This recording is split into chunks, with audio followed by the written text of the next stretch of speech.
श्री स्वामी समर्थ. तुम्ही अक्कलकोटचा प्रसिद्ध कलाकंद प्रसाद कधी खाल्लाय का? हा साधा कलाकंद नाही, तर अक्कलकोटच्या प्रसादाची आठवण करून देणारा स्वाद आहे. तर चला पाहूया हा कसा बनतो. इथे मी अर्धा किलो खवा घेतलेला आहे. घरीच बनवलेला आहे हा.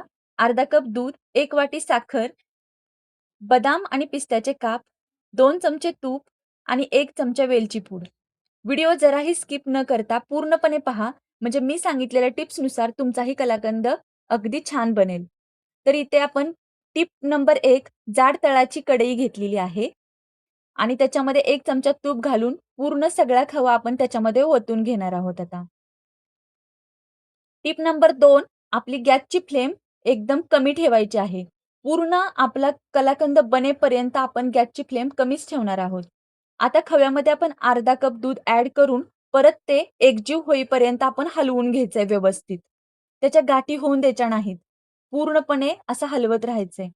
आणि तुम्हाला जर खवा बनवायचा असेल घरी, तर त्याची ही रेसिपी आपल्या चॅनेलवर पहिलीच अपलोड आहे. त्याची लिंक मी डिस्क्रिप्शनमध्ये तुम्हाला देणारच आहे. तिथे जाऊन तुम्ही चेक करा. तर पहा असं आपल्याला एकजीव करत असं हलवायचंय. खाली तळाला लागू द्यायचं नाही. त्याच्यामुळे करपट वास येईल. त्यामुळे व्यवस्थित काळजी घ्यायची बनवताना. सतत हलवायचंय.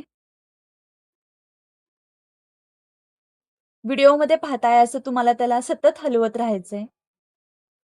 तुम्ही कधी अक्कलकोटला गेला होता का? गेला असेल तर नक्की कमेंट करून सांगा. आणि मी आत्ता जो तुम्हाला कलाकंद सांगते, तो कलाकंद तुम्ही कोणत्या सणाला बनवणार आहे तेही मला कमेंट करून सांगा. तर इथे आपण 1 वाटी साखर ॲड केली त्याच्यामध्ये. साखर ॲड केल्यानंतरही आपल्याला व्यवस्थित हलवून घ्यायचंय. साखर ॲड केली, की जास्त हलवायला लागतं. कारण साखर घातल्यानंतर तळाला लागू शकते त्यामुळे. पाहू शकता व्हिडिओमध्ये तुम्ही कशा पद्धतीने मी हलवते त्या पद्धतीने हलवून घ्या. टिप नंबर 3 आपल्याला रवाळ असा कलाकंद बनवायचा आहे, तर त्याला खूप हलवावं लागणार आहे. त्यामुळं हलवत-हलवतच तो व्यवस्थित बनणार आहे.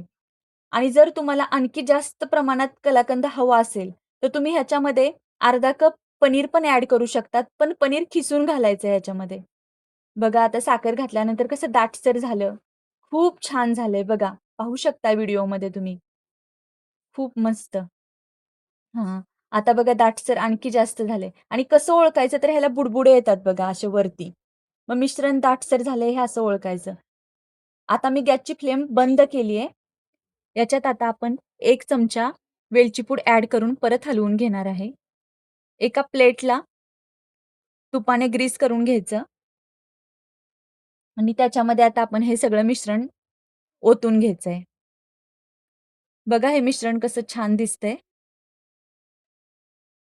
खूप छान लागतं, टेस्टी लागतं. तुम्ही नक्की करून बघा.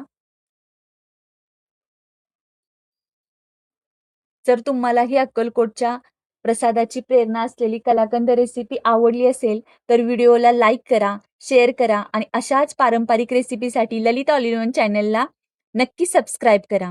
वरून आता आपण गार्निशिंग करून घ्यायचं आणि अशा वड्या पाडून घ्यायच्या त्याच्या. आणि हे सेट करण्यासाठी आपल्याला 3 तास ठेवायचे परत.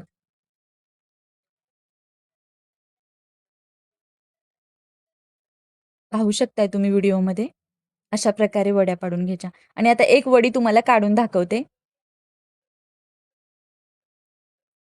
वाह! किती मस्त. एकदम क्लीन निघाली. खाली लागली पण नाही बिलकुल. अशाच सगळ्या वड्या आता काढून आपण प्लेटमध्ये घेऊया.